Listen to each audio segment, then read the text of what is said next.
My name is Margaret Chen. I'm 67 years old, and this is the story of how a group of entitled neighbors tried to humiliate me with a shock collar, not knowing that I owned every single property on their precious street. What started as harassment from people who thought they could bully an elderly Asian woman ended with me teaching them the most expensive lesson of their lives about respect, dignity, and the power of quiet wealth. But here's the thing about underestimating someone who spent 40 years building a real estate empire from nothing. We don't just get even, we get strategic. Before we jump back in, tell us where you're tuning in from, and if this story touches you, make sure you're subscribed, because tomorrow, I've saved something extra special for you.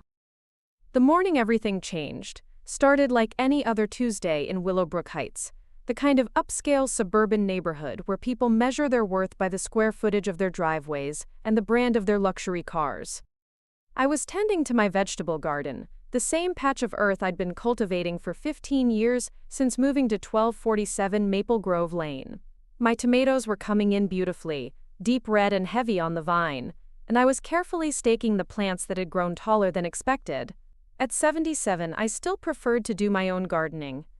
There was something deeply satisfying about working with soil and watching things grow, a connection to the earth that reminded me of my grandmother's farm back in Taiwan, where I'd spent my childhood summers. The physical work kept me sharp, and the early morning hours in my garden were often the most peaceful part of my day.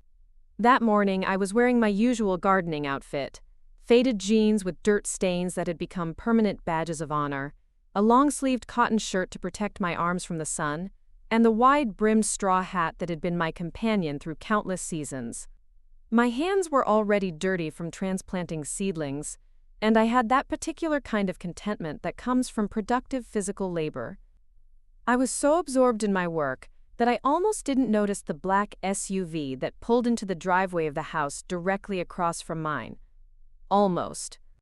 But something about the aggressive way the vehicle stopped, and the sharp slam of the car door that followed, made me look up from my tomato plants. 3 people emerged from the SUV with the kind of purposeful energy that usually meant trouble for someone.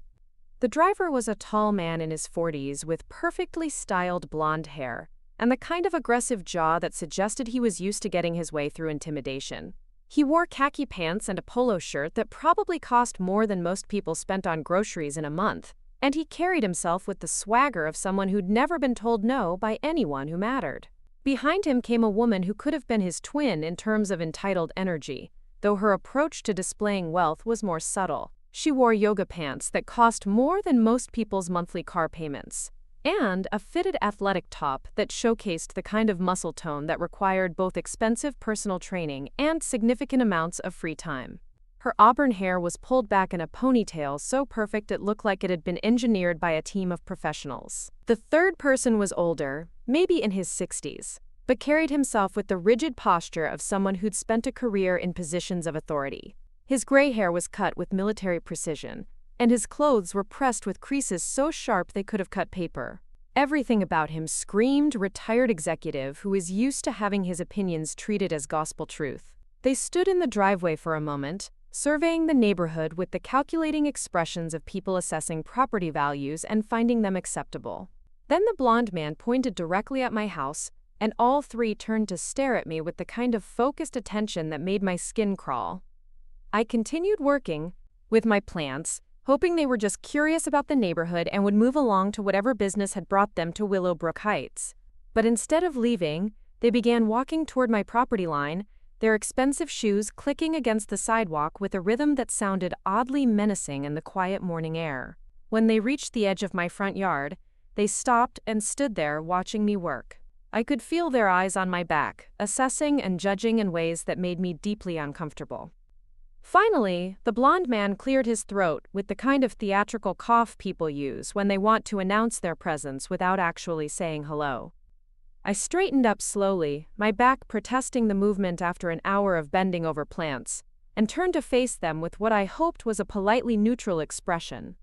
In my experience, confrontations with strangers usually went better when you didn't give them any excuse to escalate their behavior. "Good morning," I said, pulling off my gardening gloves and wiping my hands on the small towel I kept tucked into my belt.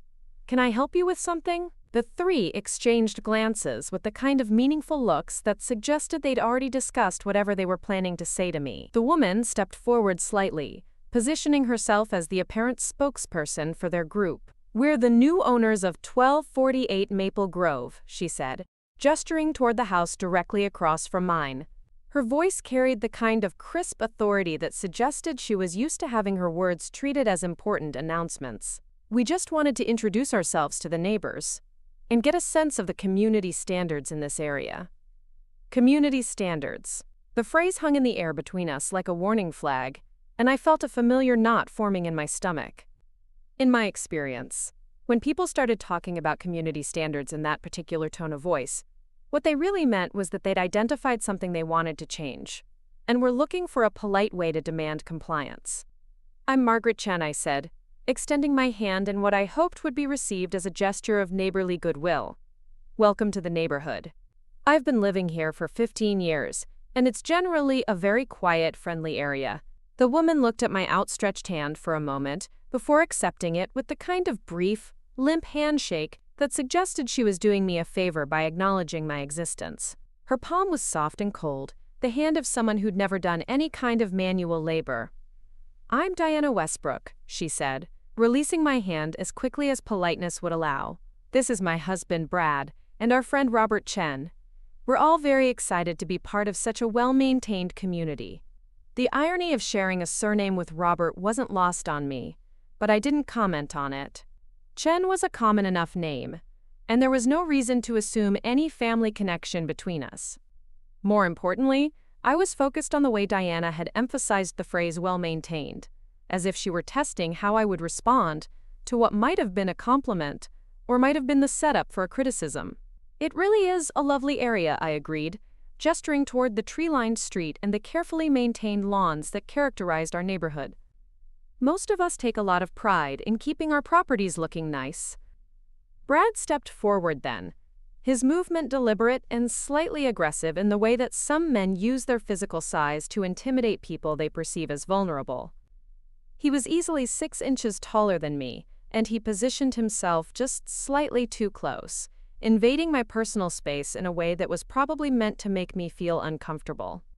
"That's actually what we wanted to talk to you about," he said, his voice carrying a tone of false friendliness that didn't quite hide the underlying hostility.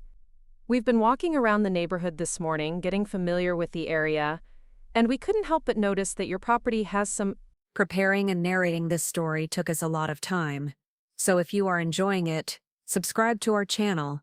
It means a lot to us. Now, back to the story. "Features that might not be in keeping with the overall aesthetic of the community." I felt my shoulders tense slightly, but I kept my expression neutral.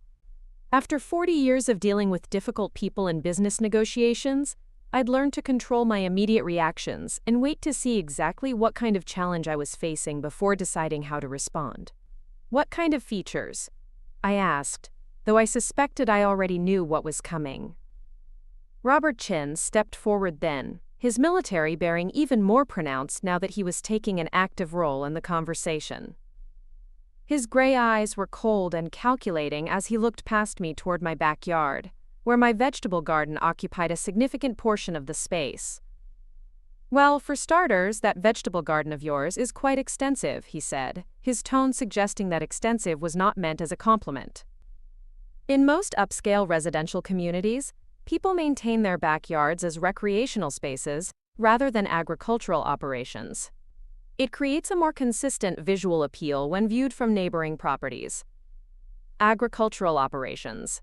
The phrase was so ridiculous that I almost laughed, but I managed to keep my expression serious. My vegetable garden covered maybe a quarter of my backyard, with the rest devoted to flower beds, a small patio area, and a well-maintained lawn. It was neat, productive, and had never generated a single complaint from any of my neighbors in 15 years. "I use maybe 20% of my backyard for growing vegetables," I said calmly. "The rest is landscaped with flowers and grass, just like everyone else's yard. I've never had any complaints from other neighbors, and I make sure to keep everything neat and well-maintained." Diana exchanged another meaningful glance with her husband, and I could see them communicating in the way that couples do when they've discussed a situation in advance and are following a predetermined script. "It's not just the garden," Diana said, her voice taking on a tone of patient explanation, as if she were talking to someone who was missing an obvious point. "Your house itself has some features that don't quite fit with the neighborhood character. The exterior paint color, for instance, is much more vibrant than what most people in this area prefer." I looked back at my house, a modest 2-story colonial that I'd painted a warm shade of yellow with white trim 3 years earlier. The color was cheerful without being garish, and it complemented the natural landscape beautifully. Several other houses in the neighborhood were painted in similar warm tones, and I'd never heard anyone suggest that yellow was inappropriate for residential architecture. "The previous owners had painted it beige," I said, keeping my tone conversational rather than defensive. "When I had it repainted, I chose a color that would be welcoming and complement the garden. I think it fits in well with the other houses on the street." Brad shook his head with the kind of patronizing smile that suggested he thought I was being deliberately obtuse. "That's exactly the problem," he said. "You think it fits in, but you're not seeing it from the perspective of people who understand property values and community aesthetics. That yellow stands out like a beacon when you're driving down the street. It draws attention in ways that diminish the overall visual harmony of the neighborhood." I was beginning to understand that this wasn't really about my garden or the color of my house. This was about 3 people who decided that I didn't belong in their vision of what Willowbrook Heights should look like, and they were searching for legitimate-sounding reasons to justify their prejudice. "The house has been yellow for 3 years," I said quietly. "If it was really a problem for the neighborhood, I think someone would have mentioned it before now." Robert stepped closer, and I could smell his expensive cologne mixing with the morning air. His expression had hardened into the kind of look that suggested he was done with polite conversation and ready to move to more direct tactics. "The previous neighbors were too polite to say anything," he said, his voice carrying clear implications about what he thought of that politeness. "But we're not interested in letting property values decline because people are afraid to address obvious problems. This is a premium neighborhood, Mrs. Chen, and that means everyone needs to maintain premium standards."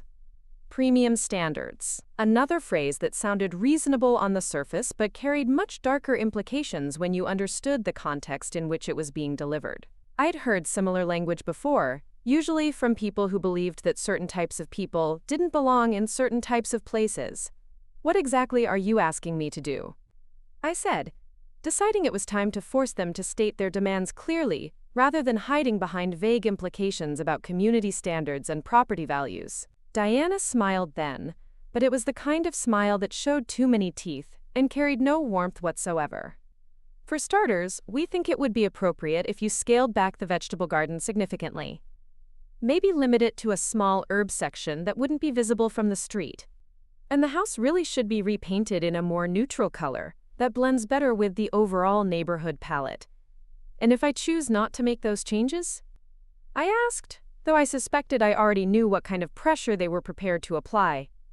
Brad's smile widened, and I could see the predatory satisfaction in his eyes. "Well, that's where things get interesting," he said. "You see, we've done our research on this neighborhood, and we know exactly what kind of community we want to live in. People who aren't willing to maintain appropriate standards tend to find that life becomes uncomfortable in various ways." The threat was clear enough, even wrapped in polite language about research and community standards. They were prepared to make my life difficult if I didn't comply with their demands, and they wanted me to understand that resistance would be met with escalation. "I appreciate you taking the time to introduce yourselves," I said, my voice remaining calm, despite the anger building in my chest. "I'll certainly consider your suggestions about the garden and the paint color." It wasn't a commitment to make any changes, but it wasn't an outright refusal either.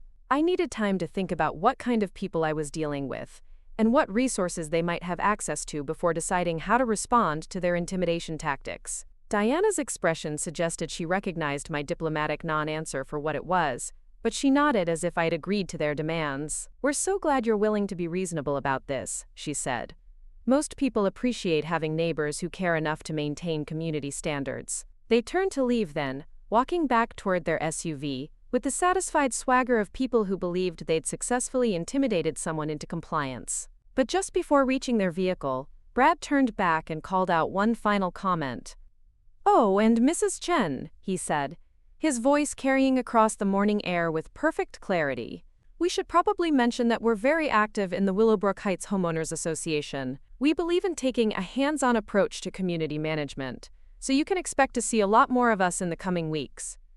The implicit threat in his words was unmistakable. They weren't just three individuals who decided to harass their new neighbor. They were people with connections to the formal power structure of the community, and they were prepared to use those connections to make my life difficult if I didn't submit to their demands. I watched their SUV disappear down Maple Grove Lane, then stood in my front yard for several minutes, processing what had just happened and trying to decide how to respond. In my 40 years of business experience, I'd dealt with plenty of bullies and intimidators, but there was something particularly nasty about the way these three had approached me. They'd done their homework before confronting me, researching the neighborhood and identifying what they saw as weak points in my position. They'd presented themselves as concerned community members, rather than hostile neighbors, using language about property values and aesthetics to disguise what was clearly a campaign of harassment based on their prejudices about who belonged in their exclusive community. Most troubling of all, they'd made it clear that this was just the opening move in what they expected to be an ongoing campaign of pressure and intimidation.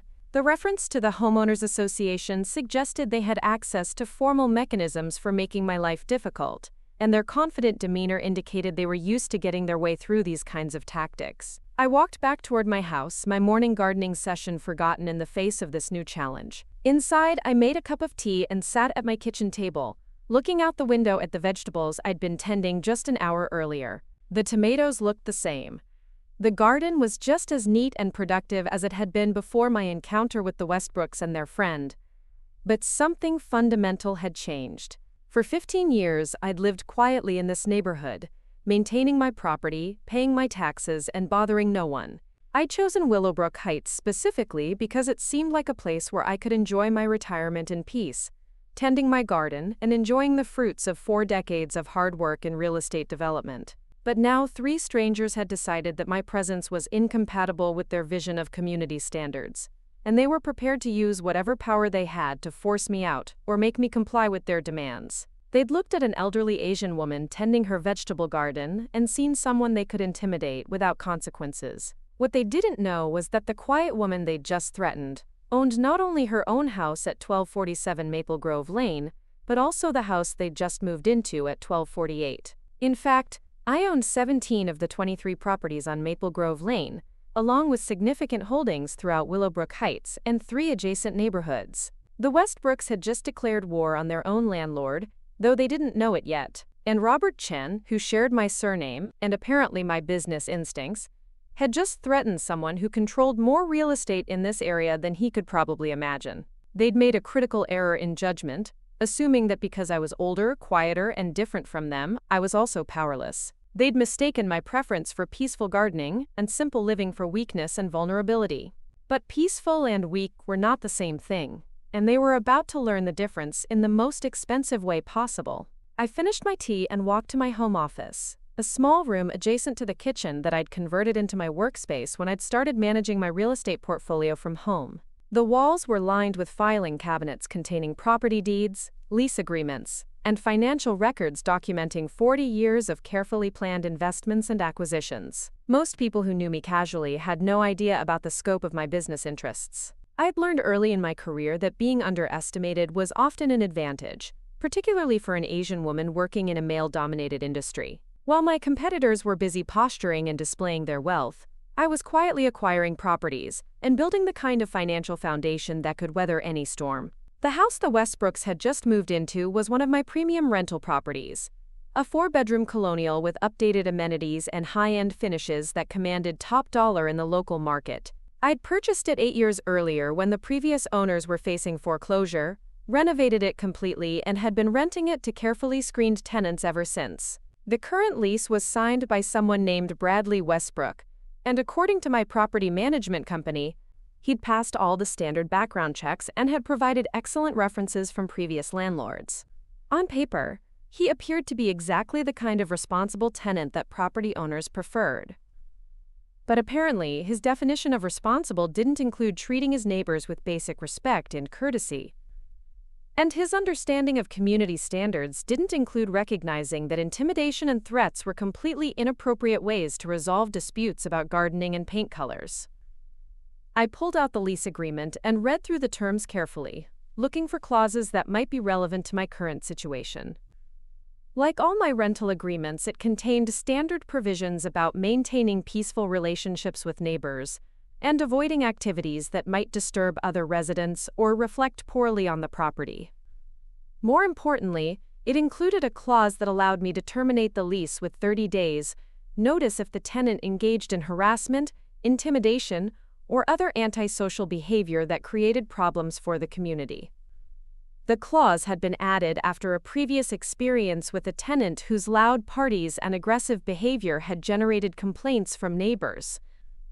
I'd never had to use that particular clause before, but the morning's encounter suggested it might be relevant in this situation. The Westbrooks had made it clear that they intended to engage in ongoing harassment until I complied with their demands about my garden and house color. They'd threatened to use their connections to the homeowners association to make my life difficult, and they'd implied that people who didn't meet their standards would find life in the neighborhood uncomfortable. That kind of behavior was exactly what the lease clause was designed to prevent, and it gave me significant leverage in any future confrontations. But before taking any direct action against them, I needed to understand more about what I was dealing with and what resources they might have access to. I spent the rest of the morning researching the Westbrooks and Margaret Chen, using the same investigative techniques I'd developed during my years in real estate development. Property records, business licenses, social media profiles, professional backgrounds, legal filings. People left trails everywhere they went, and those trails often revealed much more about their character and capabilities than they realized. Bradley Westbrook turned out to be a regional sales manager for a pharmaceutical company, the kind of position that paid well but required constant travel and generated significant stress. His LinkedIn profile was filled with motivational quotes about success and achievement, mixed with complaints about regulations and restrictions that were allegedly hampering American business competitiveness. His social media presence painted a picture of someone who believed deeply in his own superiority and was frustrated by what he saw as obstacles to his rightful success. Posts about property values, neighborhood quality, and the importance of maintaining standards were mixed with thinly veiled complaints about people who didn't understand the American dream or appreciate the sacrifices required to achieve it. Diana Westbrook's online presence was more carefully curated, but equally revealing. Her Instagram account was filled with photos of expensive meals, luxury vacations, and fitness activities that required significant investments in equipment and training. The captions consistently emphasized themes of exclusivity, quality, and the importance of surrounding yourself with people who shared your values and ambitions. But most interesting were the comments she'd made on various neighborhood social media groups, where she'd been vocal about her concerns regarding property values and community standards in previous places she'd lived. She had a history of moving into neighborhoods and immediately identifying problems that needed to be addressed, usually involving neighbors whose lifestyles or appearances didn't meet her expectations. Margaret Chen was perhaps the most concerning of the three. His background check revealed a retired military officer who'd transitioned into private security consulting, with particular expertise in surveillance and community risk assessment. His professional services included helping homeowners associations identify and address what he termed quality-of-life issues that could impact property values and community cohesion. The picture that emerged was of three people who'd made a career out of identifying neighbors they considered problematic, and then using various forms of pressure to force those people out of communities they wanted to control. They weren't just bullies acting on personal prejudice. They were experienced practitioners of a particular kind of social manipulation. But they'd made a crucial mistake in targeting me, because they'd assumed I was someone who could be intimidated without consequences. They'd seen an elderly Asian woman tending her vegetable garden and concluded that she was vulnerable to the kind of pressure tactics they'd probably used successfully against other neighbors in other communities. What they didn't understand was that I'd spent 4 decades dealing with people who tried to use intimidation and manipulation to get what they wanted.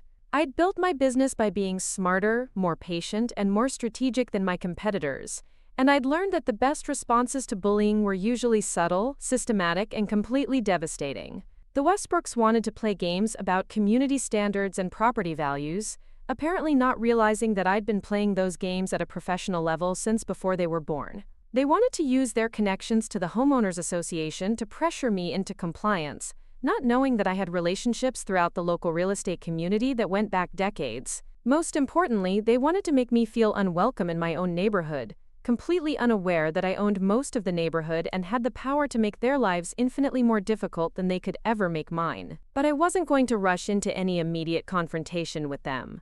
Experience had taught me that the most effective responses to intimidation were carefully planned and methodically executed, designed to create maximum pressure with minimum risk of legal or personal complications. The Westbrooks had declared war on the wrong person, but they were going to have to learn that lesson slowly, systematically, and in ways that would give them plenty of time to regret their decision to threaten someone whose only crime was tending a vegetable garden and painting her house a cheerful shade of yellow. I closed my research files and walked back out to my garden, where the morning's work was still waiting to be finished. The tomatoes needed staking, the herbs required watering, and there were seedlings that wouldn't transplant themselves. I had a neighborhood to maintain and vegetables to grow, and I wasn't going to let 3 bullies interfere with the peaceful life I'd worked 40 years to create. But I was also going to make sure they learned some important lessons about respect, community standards, and the dangers of underestimating people who appeared to be vulnerable. The woman they'd tried to intimidate that morning was about to teach them more about property values and neighborhood management than they'd ever wanted to know. And the education was going to be much more expensive than they could possibly imagine. The first sign that the Westbrooks intended to escalate their harassment came exactly 1 week after our initial confrontation, delivered in the form of an official-looking letter from the Willowbrook Heights Homeowners Association. The envelope was thick and formal, with the kind of embossed letterhead that was designed to intimidate recipients into taking whatever demands it contained very seriously. I opened it while drinking my morning coffee, expecting some routine communication about neighborhood maintenance or upcoming community events. Instead, I found a formal complaint citing multiple violations of the community's aesthetic guidelines, filed by 3 residents who had concerns about the impact certain properties were having on neighborhood property values and community standards. The complaint was signed by Bradley Westbrook, Diana Westbrook, and Margaret Chen, and it included detailed photographs of my house and garden taken from multiple angles. They'd clearly spent considerable time documenting what they considered to be violations, creating a comprehensive visual record that made their harassment look like legitimate community oversight. According to the letter, my vegetable garden exceeded the allowable percentage of yard space that could be devoted to food production in residential zones. My house color was described as non-conforming to the approved palette for the neighborhood, and the overall maintenance of my property was characterized as inconsistent with community standards for premium residential areas. Each violation came with a specific deadline for correction, and a warning that failure to comply would result in escalating fines and potential legal action through the Homeowners Association's enforcement mechanisms. The language was precise and legalistic, clearly drafted by someone who understood how to use bureaucratic procedures to harass people they wanted to force out of the community. But what made the letter particularly infuriating was its tone of reasonable concern for community welfare. The Westbrooks and Margaret Chen had managed to frame their personal prejudice and intimidation campaign as legitimate oversight of neighborhood standards, using official channels to give their harassment the appearance of legal authority. They'd turned their dislike of my garden and house color into formal violations of community rules, and they were using the Homeowners Association's enforcement power to force me into compliance with their demands. It was a sophisticated approach to neighborhood bullying, and it probably would have been effective against someone who didn't understand how these systems actually worked. Unfortunately for them, I'd been dealing with homeowners associations and community oversight boards for 40 years, both as a property developer and as someone who'd served on similar boards in other communities. I understood exactly how these organizations functioned, what kind of legal authority they actually possessed, and what procedures they were required to follow when investigating complaints and imposing penalties. More importantly, I knew that homeowners associations derived their authority from the property owners in their jurisdiction, and that their power was limited to properties that were subject to the restrictive covenants and agreements that created their oversight role in the first place. The Westbrooks were about to learn some interesting lessons about the difference between perceived authority and actual legal power. I walked to my office and pulled out the original deed for my property, along with the title insurance policy and the legal survey that had been completed when I'd purchased the house 15 years earlier. Like many older properties in established neighborhoods, my house predated the homeowners association by several decades, and it had never been subject to the restrictive covenants that govern newer developments. When Willowbrook Heights had been incorporated as a planned community with formal oversight mechanisms, existing property owners had been given the option to join the association voluntarily or maintain their independence from its authority. I'd chosen independence, specifically because I'd seen how homeowners associations could be used by small groups of residents to harass their neighbors over trivial matters. The letter I'd received was impressive in its official appearance, but it was ultimately meaningless because the homeowners association had no legal authority over my property. The Westbrooks had filed a formal complaint with an organization that couldn't actually enforce any penalties against me, and they'd apparently done so without researching whether their targets were actually subject to the association's jurisdiction. It was the kind of amateur mistake that suggested they were more experienced at intimidation than they were at understanding the legal mechanisms they were trying to use. They'd assumed that official-looking letters and bureaucratic procedures would be sufficient to force my compliance, without bothering to verify that those procedures actually applied to my situation. But their error created an interesting opportunity for me to begin my own campaign of education and enlightenment. If they wanted to play games with formal complaints and official documentation, I was perfectly prepared to engage with them on that level. The difference was that I actually understood how these systems worked, and I had resources they couldn't imagine. I spent the morning drafting a response letter to the Homeowners Association, politely explaining that my property was not subject to their authority and requesting documentation of any legal basis for their jurisdiction over properties that predated the community's incorporation.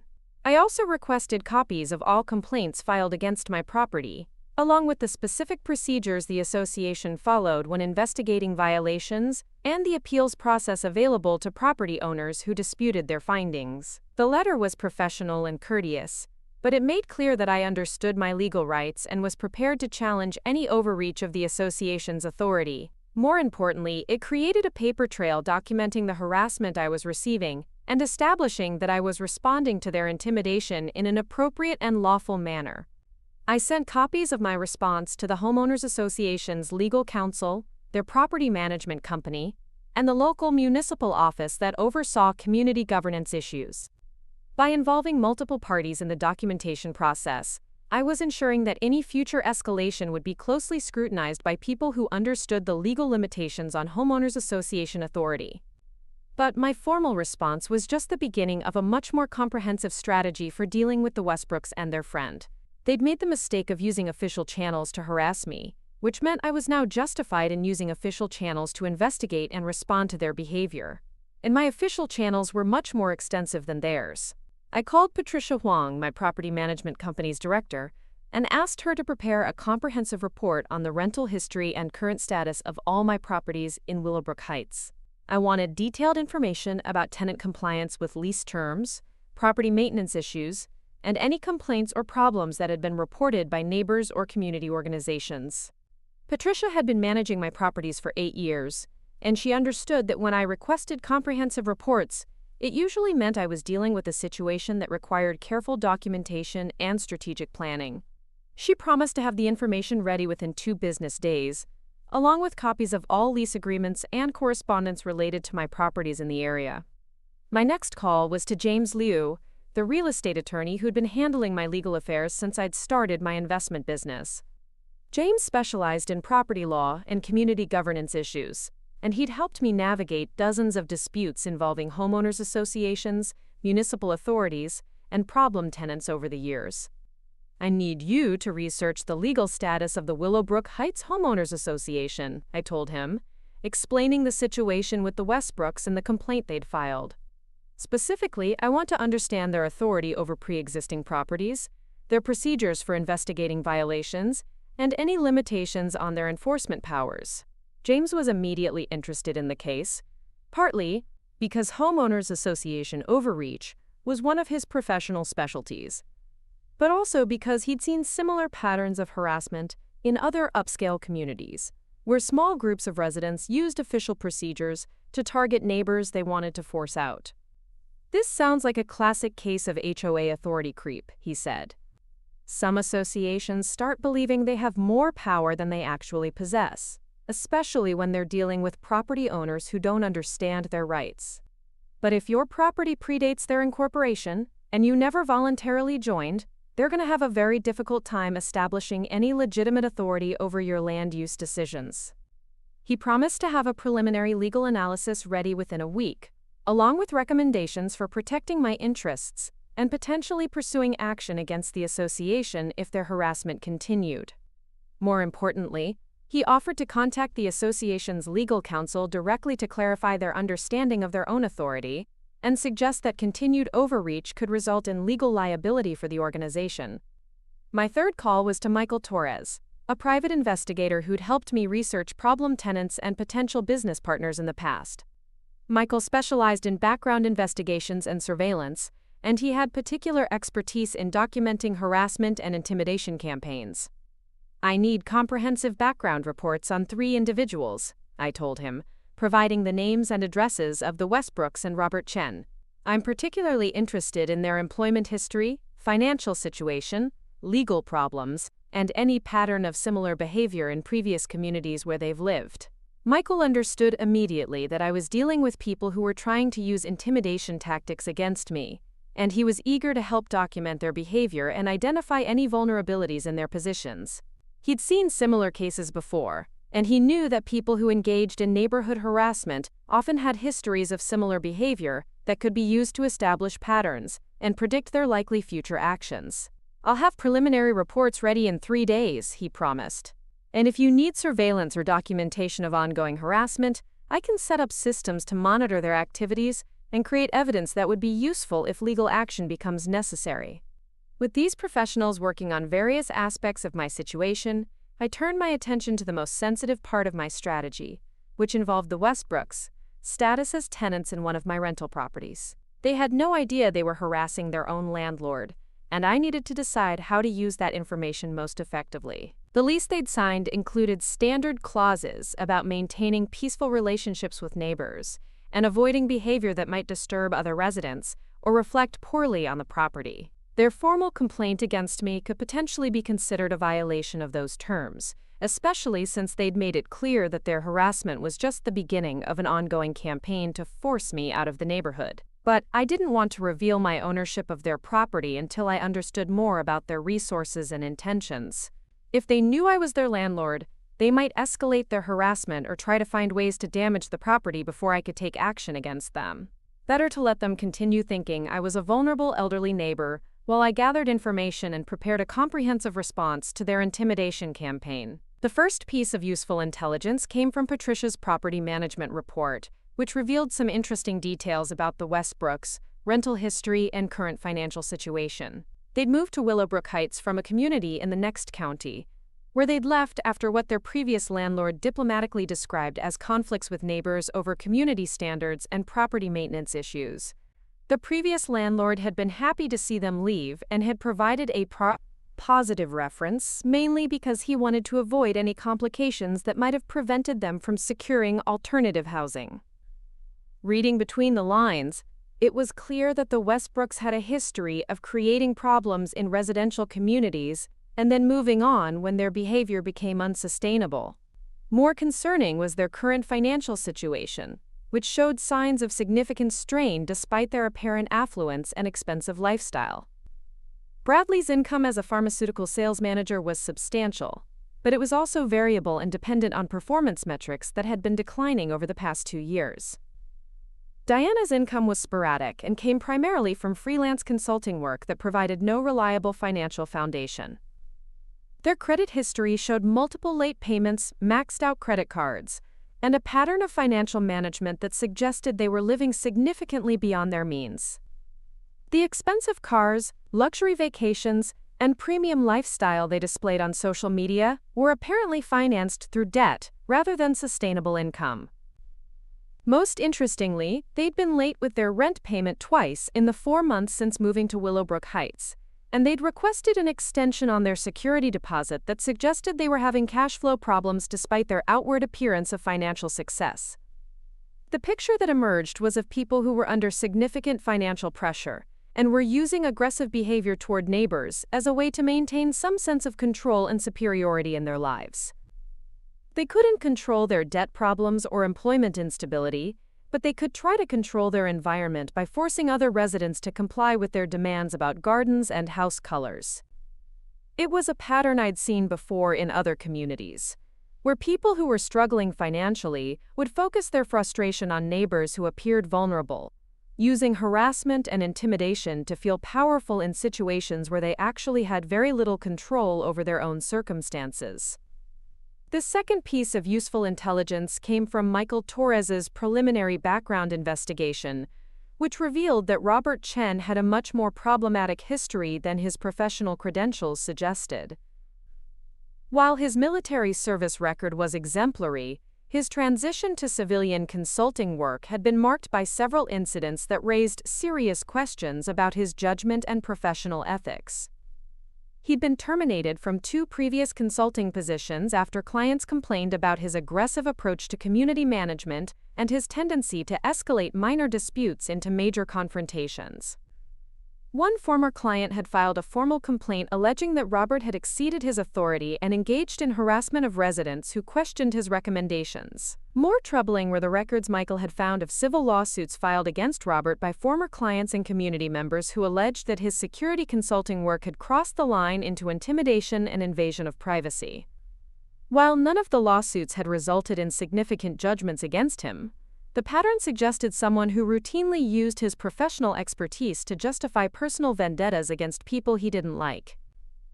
The most revealing discovery was a series of online forum posts where Robert had discussed his philosophy of community management, emphasizing the importance of identifying and removing residents who didn't fit the character of upscale neighborhoods. His posts made clear that he saw himself as someone whose job was to protect property values by forcing out people he considered undesirable, and he was proud of his success in helping communities maintain what he called appropriate demographic standards. Reading his posts, I understood that Robert Chen wasn't just someone who'd been recruited by the Westbrooks to help with their harassment campaign. He was someone who made a living by identifying vulnerable residents and using various forms of pressure to force them out of communities where more affluent residents didn't want them. The Westbrooks had hired a professional intimidator, and they directed him at someone they assumed would be an easy target. But professional intimidators made the same mistake that amateur bullies made. They assumed that quiet, older people were necessarily weak and defenseless. Robert had built his consulting business on targeting residents who couldn't effectively fight back against his pressure tactics, and he'd probably never encountered someone with the resources and expertise to challenge his methods systematically. The third piece of useful intelligence came from James Liu's legal analysis of the Homeowners Association's authority and procedures. As I'd suspected, the association had no legal jurisdiction over my property, and their complaint was essentially meaningless from a legal standpoint. But James had discovered something even more interesting about the association's recent activities and the role the Westbrooks were playing in its governance. According to documents James had obtained through public records requests, Bradley Westbrook had been elected to the Homeowners Association Board of Directors within 2 months of moving to Willowbrook Heights, despite having no prior experience with community governance and no established relationships with long-term residents. His election had been part of a slate of candidates who'd campaigned on a platform of strengthening community standards and increasing enforcement of aesthetic guidelines. The slate had been supported by a small but vocal group of residents who wanted more aggressive oversight of property maintenance and community appearance issues. Diana Westbrook had been appointed to chair the association's Architectural Review Committee, giving her significant authority over approvals for property modifications and the interpretation of aesthetic guidelines. Robert Chen had been hired as a paid consultant to help the association develop more effective enforcement procedures and identify properties that might be in violation of community standards. In other words, the 3 people who'd confronted me about my garden and house color had systematically taken control of the Homeowners Association's governance structure, and were using their positions to target residents they wanted to force out of the community. Their complaint against me wasn't an isolated incident, it was part of a broader campaign to remake Willowbrook Heights according to their personal preferences and prejudices. James's research had also revealed that several other long-term residents had received similar complaints in recent months, all involving properties that predated the association's incorporation and weren't actually subject to its authority. The pattern suggested that the new board leadership was deliberately targeting older residents and people they perceived as vulnerable, using official procedures to harass them into compliance or departure. This was exactly the kind of systematic abuse of homeowners association authority that James specialized in challenging, and he was eager to pursue legal action against the association if their harassment continued. More importantly, he'd identified several procedural violations in the way the association had been handling complaints and imposing penalties, suggesting that their actions might be vulnerable to challenge even for properties that were subject to their jurisdiction. Armed with this information, I was ready to begin the next phase of my response to the Westbrooks' intimidation campaign. They'd made the mistake of using official channels to harass me, which meant I was now justified in using official channels to expose their behavior and challenge their authority. And my official channels were much more extensive and effective than theirs. But before taking any direct action against them, I wanted to give them one final opportunity to recognize their mistake and withdraw their harassment voluntarily. Sometimes people who engaged in bullying behavior could be persuaded to change course when they realized they'd targeted someone who was prepared to fight back effectively. I drafted a letter to Bradley Westbrook, carefully worded to appear reasonable and conciliatory, while making it clear that I understood exactly what kind of game they were playing and was prepared to respond appropriately if their harassment continued. The letter acknowledged their concerns about community standards, while pointing out that my property wasn't subject to homeowners association authority. It expressed hope that we could resolve our differences through respectful dialogue, rather than formal complaints and legal procedures. And it suggested that continued harassment might force me to take steps to protect my interests that could be uncomfortable for everyone involved. The language was diplomatic and professional, but anyone with experience in these matters would recognize it as a warning that I had resources and expertise they hadn't anticipated. It was their chance to back down gracefully, before discovering just how expensive their mistake had been. I hand-delivered the letter to their mailbox that evening, walking across the street in the gathering dusk and placing it carefully among their other correspondence. As I walked back toward my house, I noticed lights on in their living room and shadows moving behind the expensive curtains they'd installed to ensure privacy from their neighbors. They were probably inside planning their next move, in what they assumed was a successful campaign to force an elderly woman out of their exclusive community. They had no idea that the woman they were targeting owned their house, controlled their housing situation, and had spent 40 years learning exactly how to deal with people who tried to use intimidation tactics against her. The next few days would reveal whether they were smart enough to recognize the warning I'd given them and back down from their harassment campaign.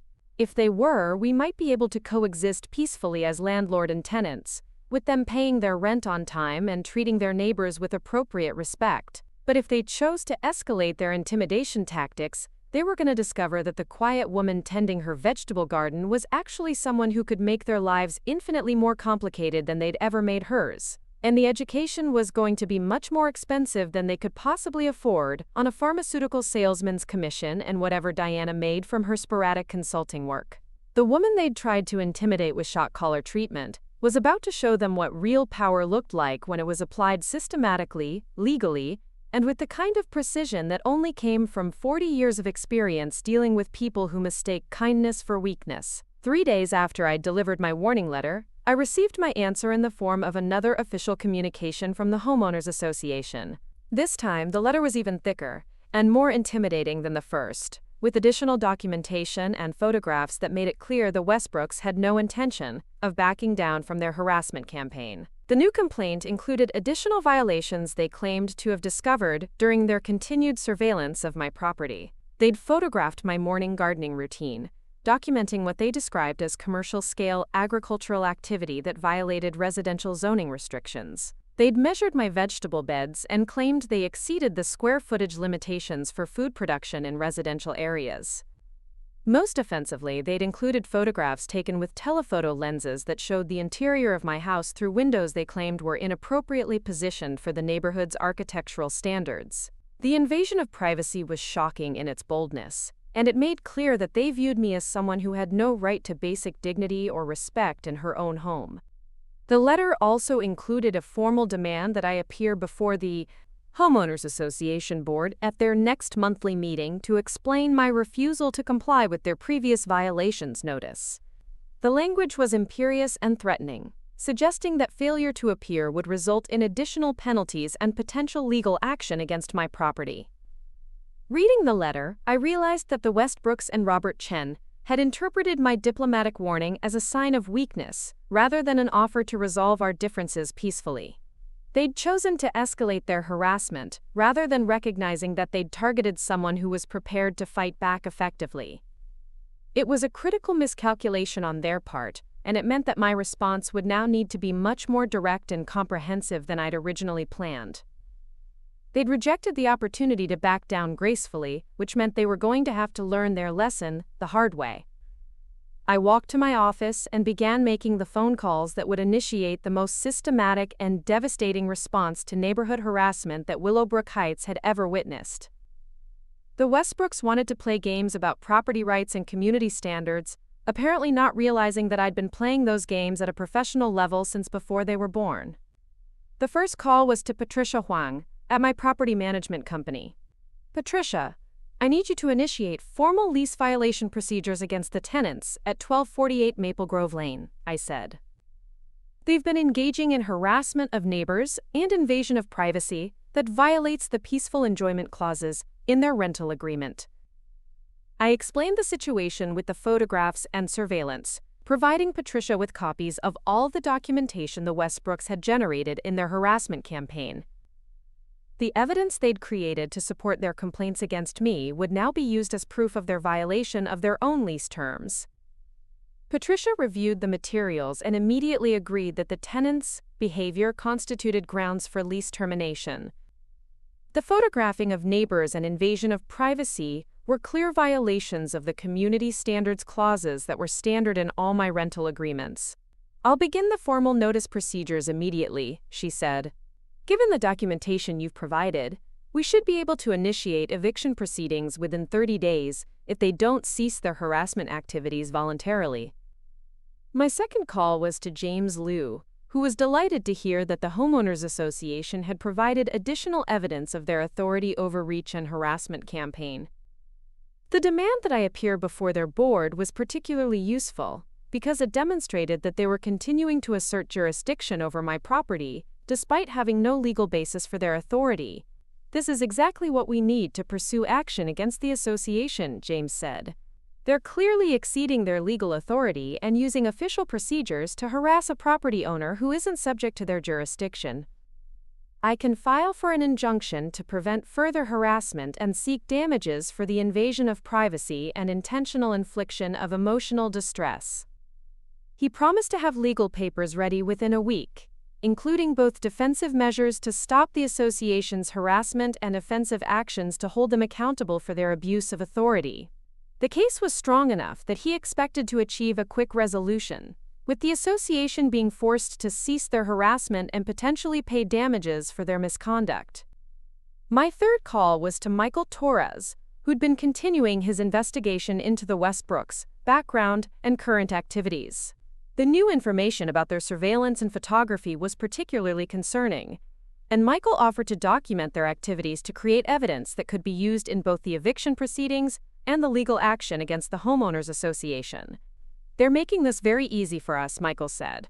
People who engage in surveillance and harassment usually try to be subtle about it, but these three seem to think they're protected by their positions in the Homeowners Association. They're creating extensive documentation of their own misconduct. He offered to set up counter-surveillance to monitor their activities and document any additional harassment or invasion of privacy. The evidence would be useful for the legal proceedings, and it might also reveal other illegal or unethical behavior that could be used to discredit their positions in the community. With these professionals working on the legal and investigative aspects of my response, I turned my attention to the broader community implications of what the Westbrooks were doing. They'd taken control of the Homeowners Association and were using it to target residents they wanted to force out. but they were probably vulnerable to organized opposition from people who understood what they were really doing. I spent the afternoon researching other residents who'd received similar harassment from the association, using public records and community social media to identify people who might be willing to join a coordinated response to the new board's abuse of authority. The pattern was even more extensive than I had initially realized. The Westbrooks and their allies had targeted at least a dozen long-term residents, with various complaints about property maintenance, aesthetic violations, and community standards issues. Most of the targets were older residents, people of color, or families with modest incomes who couldn't afford expensive landscaping and home improvements. It was a systematic campaign to remake the community's demographics, using homeowners association authority to pressure out residents who didn't fit the new board's vision of who belonged in Willowbrook Heights. And most of the people being targeted had no idea they were part of a broader pattern of harassment rather than isolated disputes about their individual properties. I began reaching out to these residents, introducing myself, and explaining what I'd learned about the Homeowners Association's new leadership and their systematic targeting of vulnerable community members. The response was immediate and overwhelming, with person after person sharing stories of harassment, intimidation, and official complaints that had made their lives miserable over the past several months. Mrs. Rodriguez, an elderly widow who'd lived in Willowbrook Heights for 22 years, had received complaints about her rose garden, which the association claimed was too elaborate for residential landscaping. The Johnsons, a young African-American family, had been cited for parking violations that other residents routinely committed without consequences. Mr. Kim, a Korean War veteran, had been threatened with legal action because his American flag was allegedly displayed in violation of community aesthetic guidelines.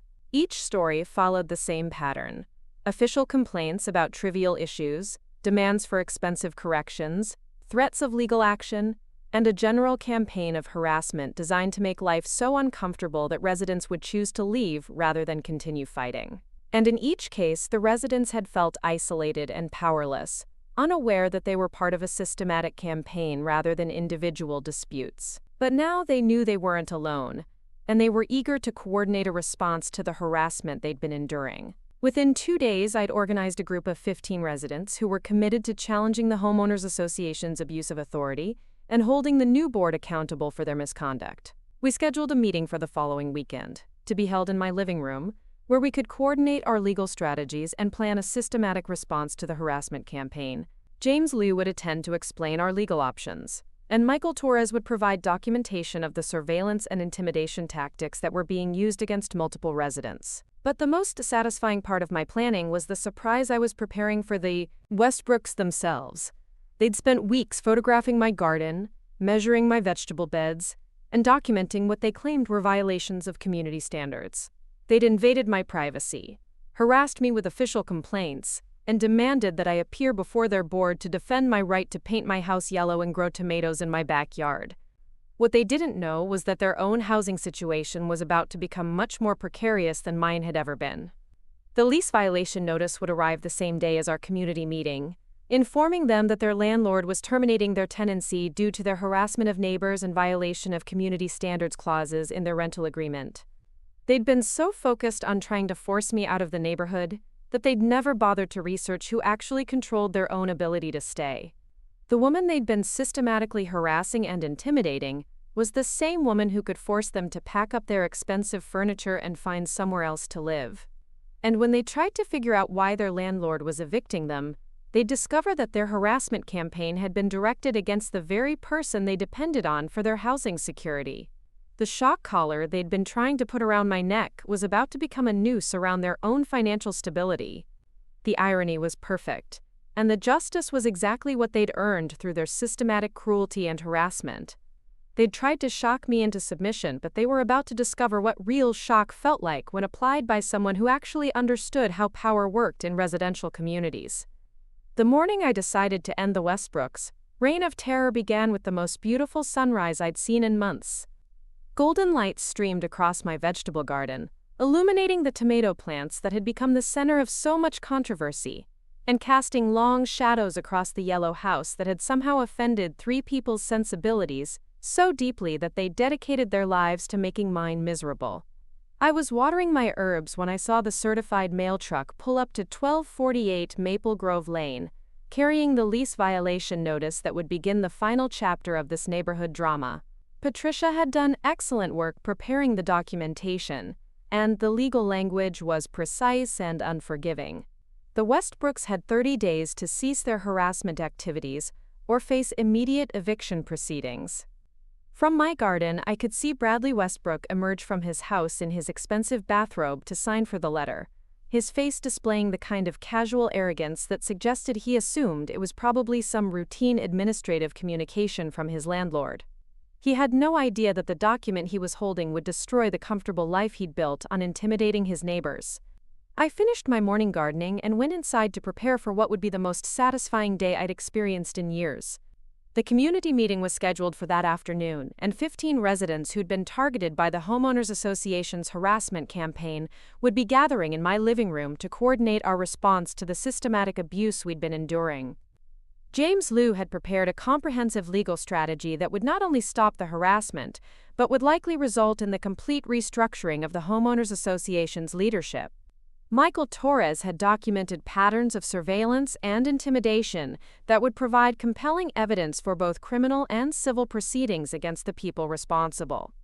But the real satisfaction would come from watching the Westbrooks discover that their entire campaign had been built on a fundamental misunderstanding of who held the real power in this neighborhood. They'd spent weeks photographing an elderly woman's tomato plants, apparently never bothering to research whether that woman might have resources they hadn't anticipated. The first phone call came at exactly 10:15, just as I was finishing my second cup of coffee. Bradley Westbrook's voice was tight with confusion and barely controlled anger, suggesting that he'd finally read the lease violation notice and was beginning to understand that his housing situation had become significantly more complicated than he'd expected. "Mrs. Chen, I just received some kind of legal notice that claims I'm violating my lease agreement," he said, his tone carrying the imperious quality of someone who was used to intimidating people into backing down from positions that inconvenienced him. "There must be some kind of mistake, because I've never had any communication with my landlord about problems with my tenancy." "There's no mistake," I said calmly, settling back in my kitchen chair and preparing to enjoy what would undoubtedly be a very enlightening conversation. "You've been engaging in harassment and intimidation of your neighbors, along with invasion of privacy through unauthorized surveillance and photography. Those activities violate the community standards clauses in your rental agreement." The silence that followed was profound, filled with the sound of someone processing information that didn't fit with their assumptions about how the world worked. Bradley had apparently never considered the possibility that his harassment campaign might have legal consequences, or that his landlord might have opinions about tenants who made life miserable for other residents in the community. "I don't understand," he said finally, his voice carrying a note of genuine bewilderment. "What does my relationship with neighbors have to do with my lease agreement? And how does my landlord even know about minor disputes between residents?"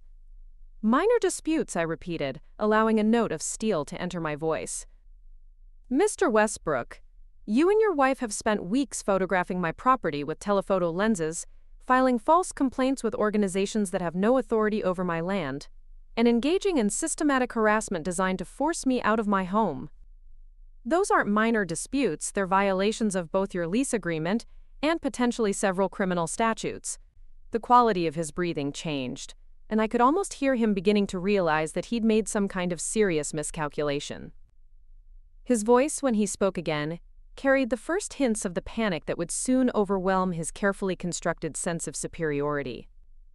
"Look, maybe we got off on the wrong foot with this whole garden thing," he said, his tone shifting toward the kind of false reasonableness that bullies often adopted when they realized their targets might fight back. "Diana and I were just concerned about property values, and maybe we were a little too aggressive about expressing those concerns.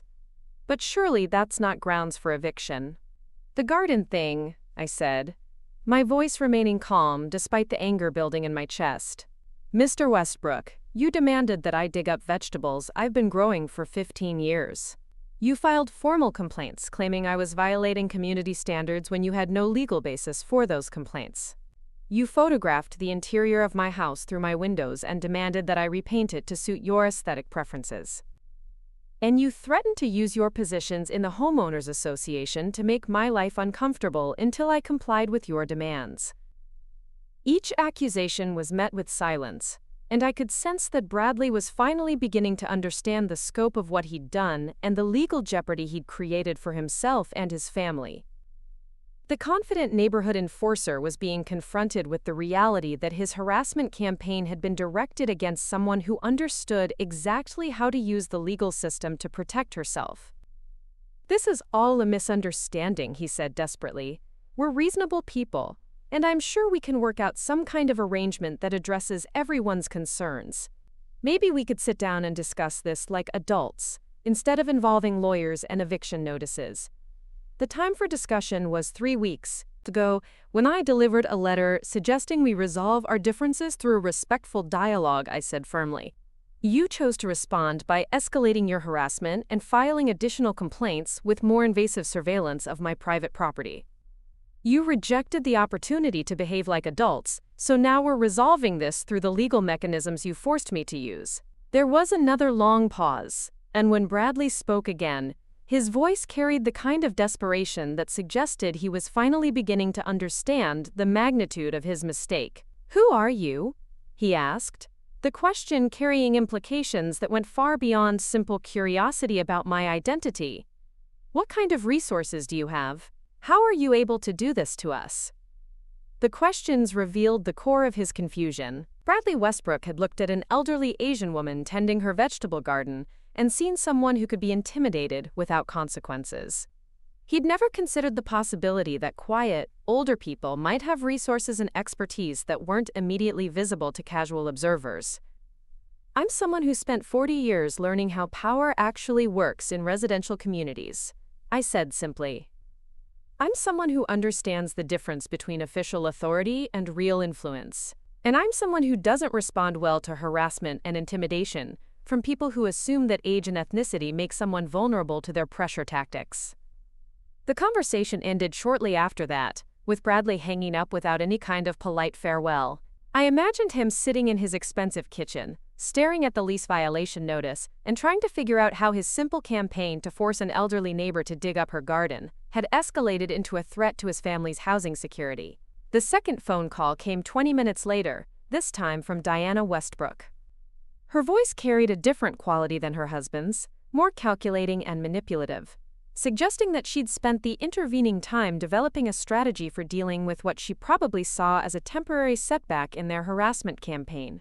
"Mrs. Chen, I think there's been some terrible misunderstanding about our relationship," she said, her tone dripping with the kind of false warmth that sociopaths often used when they were trying to manipulate their victims. "Bradley told me about the legal notice you've apparently sent, and I'm sure we can resolve this situation without involving attorneys and formal procedures." "There's been no misunderstanding," I said coldly. "You and your husband have spent weeks harassing me, invading my privacy, and using your positions in the homeowners association to file false complaints against my property. The legal notice is a direct response to your systematic campaign of intimidation." Diana's laugh was sharp and artificial, the sound of someone who was used to using social manipulation to avoid consequences for her behavior.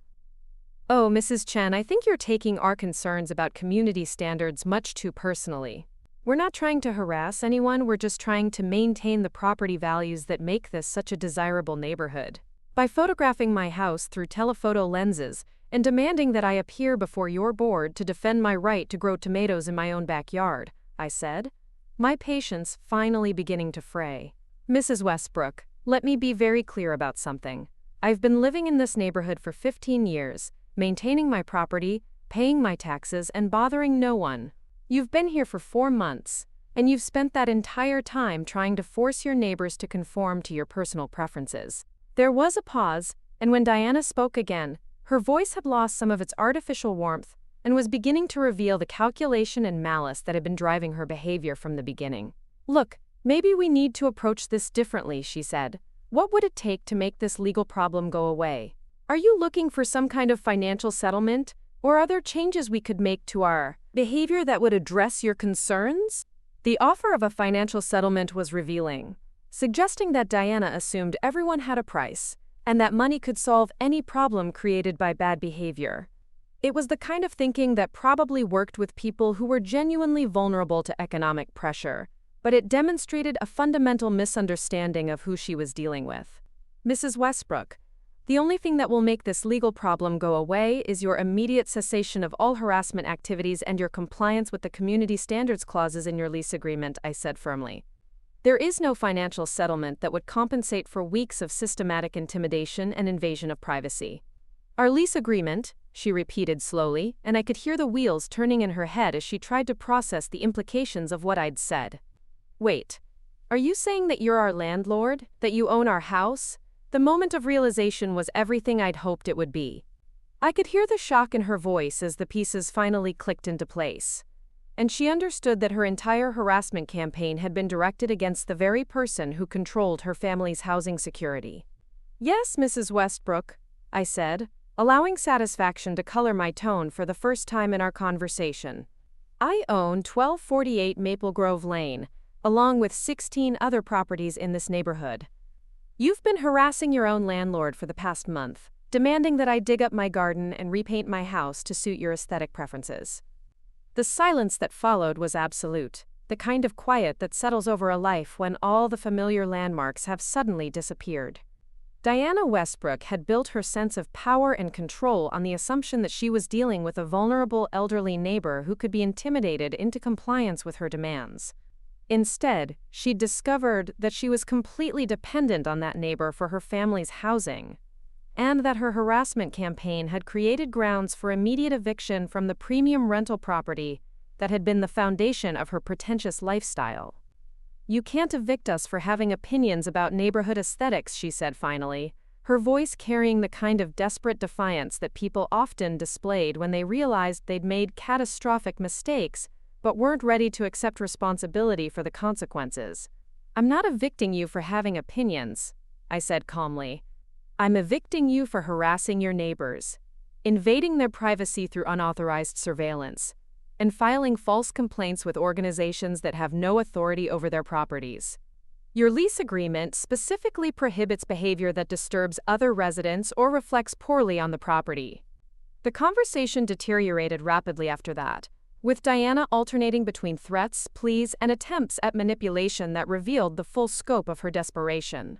She threatened to sue me for discrimination, claimed that the eviction was retaliation for their legitimate community concerns, and finally resorted to personal attacks about my age and competence that confirmed everything I'd suspected about her character. I ended the call when her language became abusive, but not before informing her that all our conversations were being recorded and that her threats would be included in the evidence supporting the eviction proceedings.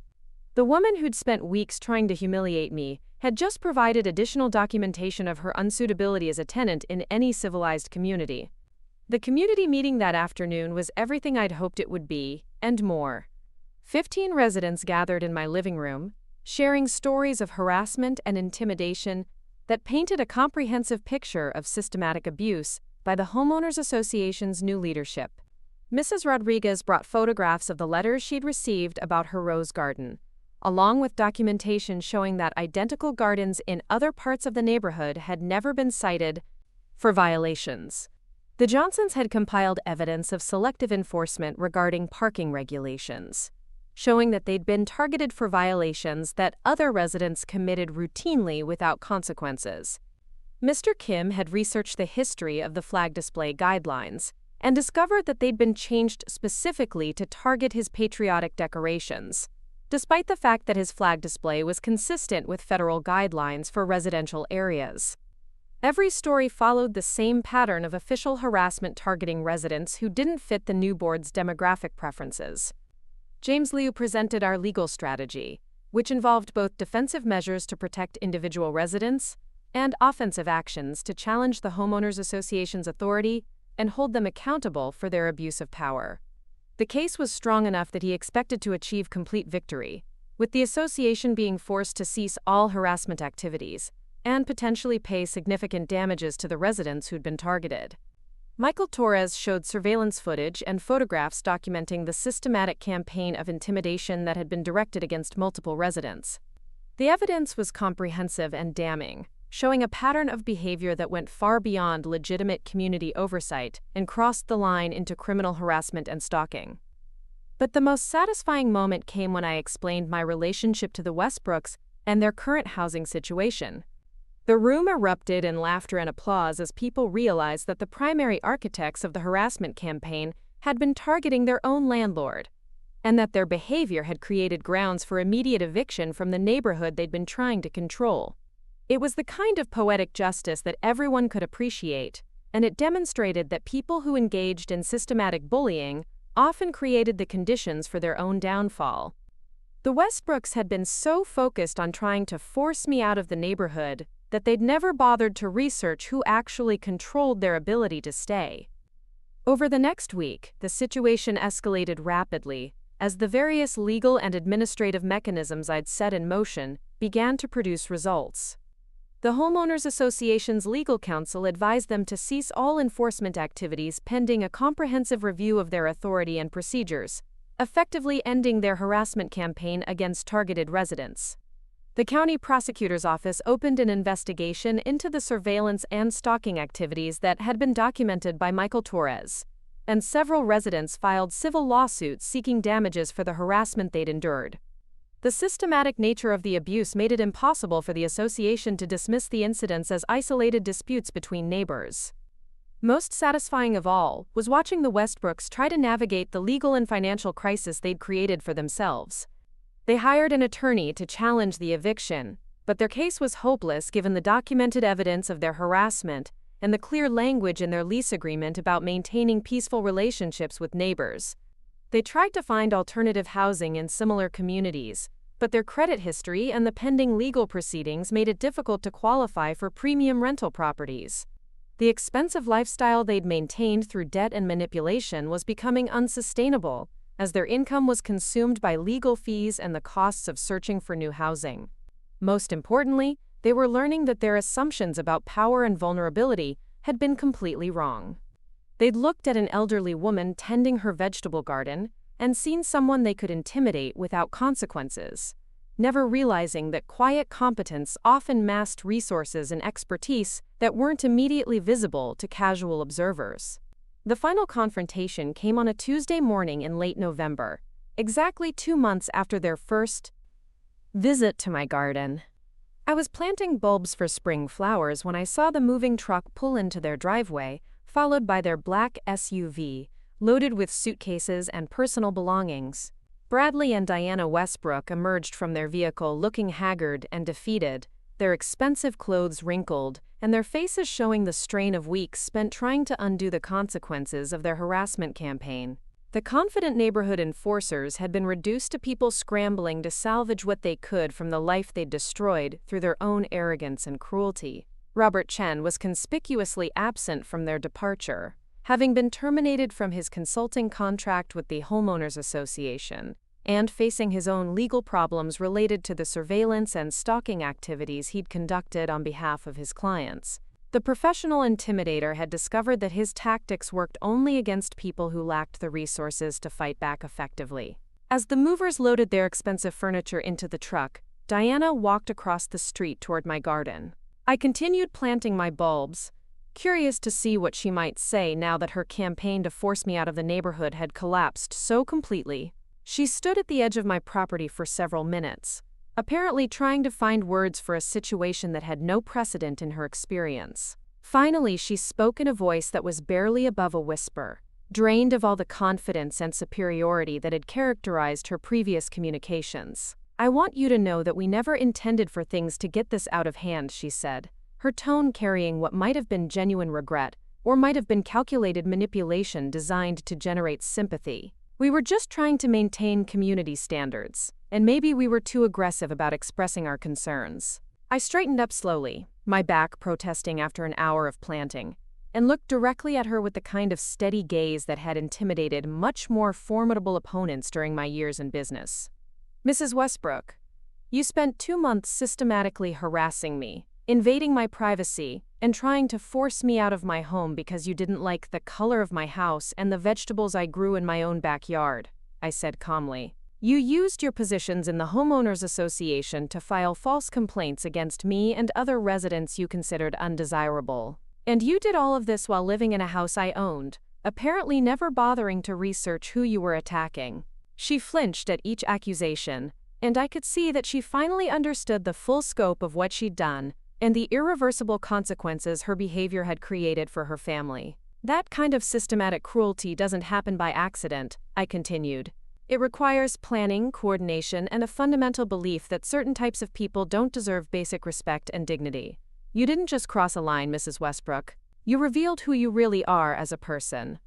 Diana opened her mouth as if to respond, but no words came out. What could she say that would change anything or undo the damage she'd caused to herself and her family? How do you apologize for weeks of systematic harassment based on prejudice and the assumption that your targets were too weak to fight back? The moving truck pulled away from the curb, loaded with the remnants of a lifestyle that had been built on intimidating people who appeared vulnerable. The black SUV followed shortly after, carrying the Westbrooks toward an uncertain future in a community that hopefully would be better equipped to deal with their particular brand of neighborly concern. I watched them disappear down Maple Grove Lane, then returned to my bulb planting with a deep sense of satisfaction and renewal. The tulips and daffodils I was placing in the rich soil would bloom in the spring, adding color and beauty to the yellow house that had somehow offended 3 strangers enough to launch a harassment campaign that destroyed their own lives. The vegetable garden that had been the center of so much controversy would continue producing tomatoes, herbs, and other crops that connected me to the earth and provided sustenance that no grocery store could match. The morning routine that had brought me so much peace would resume without the stress of wondering what new harassment might be waiting in my mailbox. Most importantly, the community that had been fractured by systematic bullying was beginning to heal, as residents realized they weren't alone in facing harassment, and that organized resistance could protect them from people who used official authority to disguise their prejudices and personal vendettas. The Homeowners Association underwent complete restructuring, with new leadership committed to actual community service rather than demographic engineering disguised as aesthetic oversight. The residents who'd been targeted by the previous board's harassment campaign became advocates for policies that protected vulnerable community members from future abuse. The legal proceedings against the association resulted in significant policy changes and financial settlements for the residents who'd been harassed, along with criminal charges against Robert Chen for his surveillance and stalking activities. The systematic nature of the abuse made it impossible to dismiss as isolated incidents, and the documentation created a precedent that would protect other communities from similar campaigns. But perhaps the most satisfying outcome was the lesson that had been taught about the dangers of underestimating people based on their age, ethnicity, or quiet lifestyle preferences. The Westbrooks had looked at an elderly Asian woman tending her vegetable garden and seen someone they could intimidate without consequences. Instead, they'd discovered that peaceful living and formidable resources weren't mutually exclusive, and that people who appeared vulnerable often had capabilities that weren't immediately visible to casual observers. The shock collar they'd tried to put around my neck had become a noose around their own financial and social standing. 3 months later, I received a letter forwarded from my property management company. It was from Diana Westbrook, written on cheap stationery from an address in a less prestigious community 2 counties away. The return address suggested they'd been forced to settle for much more modest accommodations than they'd enjoyed in Willowbrook Heights. The letter was an apology of sorts, acknowledging that their behavior had been inappropriate and expressing regret for the harassment they'd inflicted on me and other residents. It also included a request that I consider providing a positive rental reference if they were able to find a landlord willing to overlook their eviction history. I read the letter twice, then filed it with the other documentation related to their tenancy. Their acknowledgement of wrongdoing was satisfying, but it didn't undo the weeks of systematic harassment they'd inflicted or the stress they'd caused for multiple families in our community. More importantly, their request for a positive reference demonstrated that they still didn't fully understand the consequences of their actions or the reasons they'd been evicted. They were treating their harassment campaign as a misunderstanding that could be resolved through apologies and expressions of regret, rather than recognizing it as a pattern of behavior that revealed fundamental character flaws. I didn't respond to the letter, but I didn't throw it away either. It would remain in my files as a reminder of what could happen when people assumed that, quiet, older residents were vulnerable to intimidation and harassment. The woman they'd tried to shock into submission had instead taught them a lesson about respect, dignity, and the real meaning of community standards. The spring bulbs I'd planted during their final week in the neighborhood bloomed magnificently that year, creating a riot of color that complemented my yellow house and provided a beautiful backdrop for the expanded vegetable garden I'd planned for the growing season. The tomatoes grew taller than ever, staked and tended with the same care I'd provided for 15 years. Neighbors who'd been targeted by the previous harassment campaign became regular visitors to my garden, sharing stories and advice while helping with the heavier work that became more challenging as I aged. The community that the Westbrooks had tried to reshape according to their prejudices had instead become more inclusive and supportive than it had ever been before. And sometimes, when I was watering my plants in the early morning light, I would look across at 1248 Maple Grove Lane and remember the 3 people who'd tried to use intimidation and harassment to force me out of my own neighborhood. They'd called me useless, outdated, and inappropriate for their vision of community standards. But in the end, they'd been the ones who didn't belong, not because of their demographics or lifestyle choices, but because they'd confused power with cruelty and had mistaken vulnerability for weakness. The shock collar they'd tried to place around my dignity had become their own undoing, administered by someone who understood that real strength came from knowledge, patience, and the willingness to protect both yourself and your community from people who thought intimidation was an acceptable way to get what they wanted. The elderly woman tending her vegetable garden had turned out to be more formidable than anyone had imagined, including herself. And the lesson had been taught with the kind of systematic precision that would be remembered long after the flowers had bloomed and the tomatoes had been harvested. Up next, you've got 2 more standout stories right on your screen. If this one hit the mark, you won't want to pass these up. Just click and check them out.